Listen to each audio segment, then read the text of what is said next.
if a bank is discriminating based on race, sex, ethnicity, other features like that.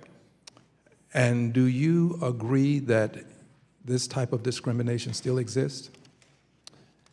It does not exist at my institution, but I would say that there are probably some forms of discrimination that still exist, yes. Well, it exists at BXS.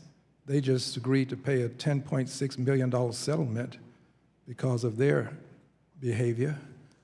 And I've got a list of others. Is there anyone on this committee, this panel, who believes that discrimination doesn't exist? If so, raise your hand. Be truthful. I take it by an absence of hands, and I would ask that the record reflect that all of the members of the panel believe that discrimination exists.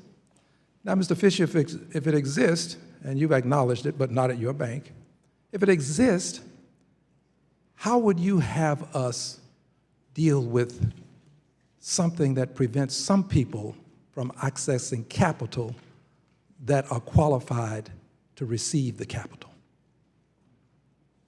I think the current HMDA data that was put into place in 1975 still adequately monitors that. It provides all the relevant data points that you need to monitor that.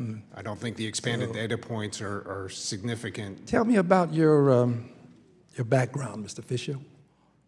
Where have you studied these issues such that you can give us an authoritative opinion, such as you've just announced? Where have you studied this? I have not studied this. Okay. I mean, So you really don't know what you're talking about. You really don't. People are suffering. They can't get loans that other people get, and sometimes they are more qualified than the people who are getting loans. It happens. It's not their fault that we have this history of invidious discrimination, something that I know we don't want to confront and don't want to talk about. But it exists, and somebody has to say it. And this data is important to those people who are being discriminated against.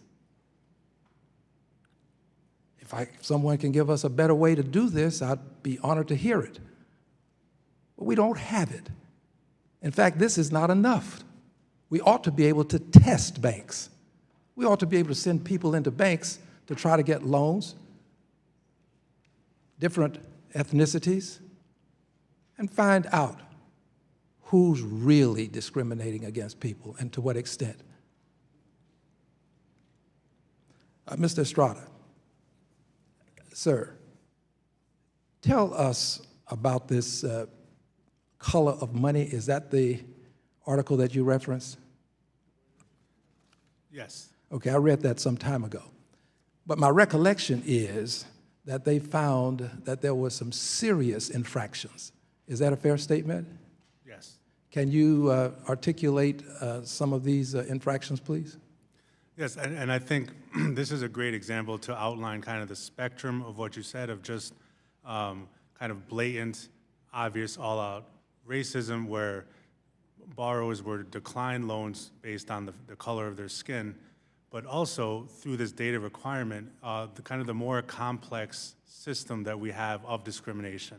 And I don't want to get too academic, but I think that like at a Supreme Court case in 1917, outlawed or deemed unconstitutional racial zoning by a county in Kentucky. And the research behind this article and that has been built on this shows that how because individuals who discriminated against ethnic minorities, African Americans, Latinos, couldn't outright racially zone, that they made an economic correlation of all the indicators that kind of went along with the social class that they were discriminating against. So this article kind of really sheds light on the more complex sense of discrimination when you talk about institutional racism all the way down to the individual teller that might be discriminating against somebody just on the color of their skin. Thank you. I'm going to yield back, Mr. Chairman. Gentleman yields back. I'd go to the gentleman from Georgia, Mr. Loudermilk, recognized for 5 minutes. Thank you, Mr. Chairman, and I do appreciate every one of our panelists for being here. Let me, before I start questioning, I want to thank Force veteran as well, and from a member of the Legion as well. I appreciate